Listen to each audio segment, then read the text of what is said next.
Yeah, hello guys. I want us to look at this picture that I saw here.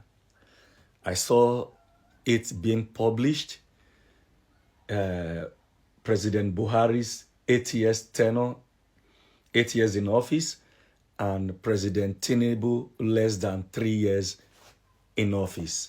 The amount each of them borrowed. President Muhammadu Buhari happened to borrow 83 trillion in 8 years. Then Baba, President Bola Ahmed Tinubu, borrowed 153 trillion. Listen, 53 trillion, almost twice of what President Buhari borrowed in 8 years. But his own, in less than 2 years, in less than 3 years, he has borrowed 153 trillion.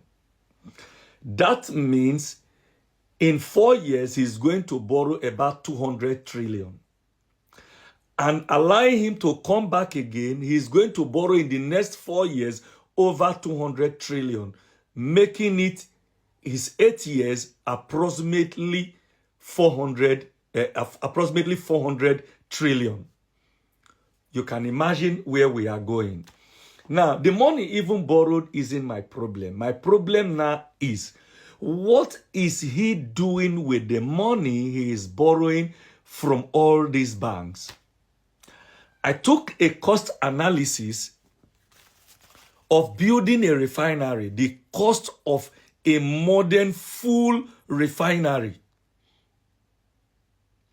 Building a modern refinery is going to cost between 15 to 20 billion dollars.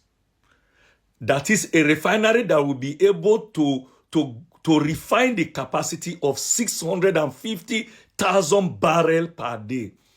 Getting a refinery that will produce 650,000 barrels per day is going to cost us between 15 to 20 billion. Meaning a state have the capacity to build a refinery. Now, he borrowed 153 trillion in less than 3 years. He could not pull out 40 trillion to build 2 refineries in 2 different states of the nation. He couldn't do that.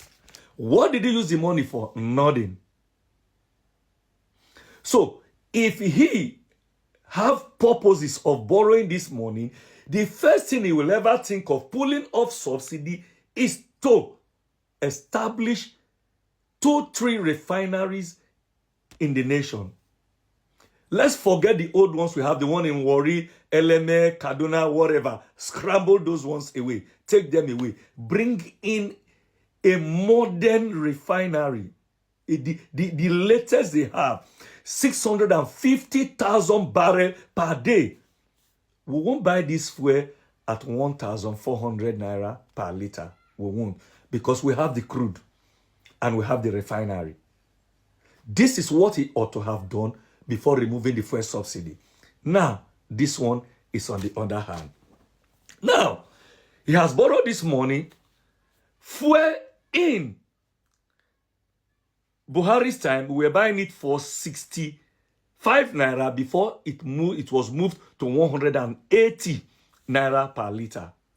I am giving us this analysis for you to be aware before you go and cast your vote. I swear. Before you go and cast your vote, take your time, see that. If you can't read, call your children, let them explain this stuff here for you, so that you will know what is happening in Nigeria before you go and vote for this ruling party that is about drowning the people. I am telling you, Nigeria is not bleeding alone. No. Nigeria is mourning. Nigeria is in a mourning state. This is not the Nigeria we experience. This is not the Nigeria we experienced. When I was growing up, this is not the Nigeria we experienced. In his time, fuel is now selling he took it from 180 naira per liter to 1,350 naira. That is the current price. So where are we heading to? Considering the huge amount of money he has borrowed, and he is still borrowing again. He is still applying for more again. A naira then was 520 naira to a dollar. But today, how much is a dollar? A dollar is selling for 1,450 naira for $1. And €1 is selling for 1,608 naira because I use euro. A euro now is selling for 1,608 euro. You can imagine where we are going. The inflation then was 11%. Today, where are we standing? Electricity from 5,000 megawatts in Buhari, instead of him increasing it, because that was his promises to Nigeria, that if he didn't give them electricity, they shouldn't vote for him again. Somebody have told you that if he didn't give you electricity, you don't need to vote for him again. Why are we still going about talking about city boys, city girls, city whatever movement to bring it back to power? His promises have failed him already.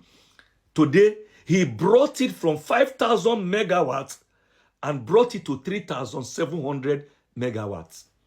What are we talking about? Nigeria is no longer bleeding alone. Nigeria is mourning. We are in a mourning state. The Bible says, it said, if the righteous is in authority, it said the people, they rejoice. But when the wicked man is in authority, he said the people mourn. Nigeria is mourning. We are in a mourning state. And this mourning state is injury time. This is extra time. We need to hold our PVC. Get your PVC. Vote to this party, this heartless party, this ruling party. In every state, vote them out. Even in my state, vote them out. They have nothing to offer. Nothing to offer. They are enjoying, them and their children, they are enjoying. They fly everywhere they want to go to. They are coming, giving you small money to come and vote for them. That one you are doing, you are just selling your future. The Bible says faith without works is dead. You need to apply. God have given you the opportunity. God will not come down from heaven to change the leadership of Nigeria. No. God have given you the opportunity. And that is your voter's card. And God have created the opportunity, which is the election, for you to slot in your vote for the man that will be able to deliver Nigeria. God will not come down to do it. It is me and you that will do it. We will vote them out, whether they like it or not. On the day of the election, if they bring money, tell them you are not taking the money. Stand on your ground. Maintain a level of integrity.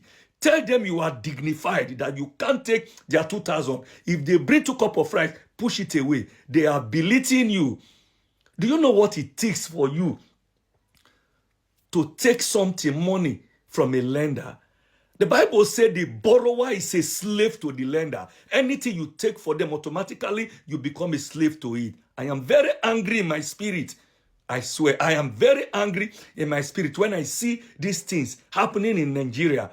I am very, very angry in my spirit. The PVC is our strength. Let's rise up in unity and pull down this Rooney party before they pull us down. Thank you. Let's go.